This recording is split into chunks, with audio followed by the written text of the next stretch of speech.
দর্শক, রামিসা সহ যে সকল শিশুরা ধর্ষণের শিকার হয়েছে, নির্যাতনের শিকার হয়েছে এবং হত্যার শিকার হয়েছে, সেই সকল হত্যা এবং নির্যাতনের বিচার দাবি করে এবং সকল এ ধরনের সকল নির্যাতনের বিচার দাবি করে কিন্তু হলো যে যে অবস্থান কর্মসূচি, সেটা হলো মৌন অবস্থান কর্মসূচি পালন করছে হলিডে মার্কেটের যে উদ্যোক্তারা রয়েছে তারা, এবং তার সাথে কিন্তু বিভিন্ন নারী নেত্রীরা এবং অন্যান্য নারীরা কিন্তু এই অবস্থান কর্মসূচিতে অংশ নিয়েছেন।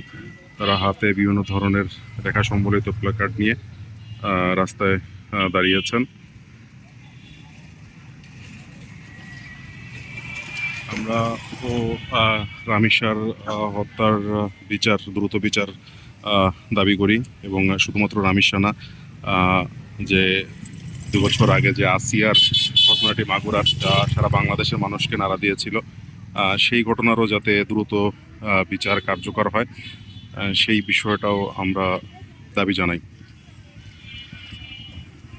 হলিডে মার্কেটের উদ্যোক্তাদের ধন্যবাদ। তারা তাদের ব্যবসার যে কার্যক্রম, সে কার্যক্রম কিছু সময়ের জন্য বন্ধ রেখে তারা রামিসার জন্য রাস্তায় নেমেছেন।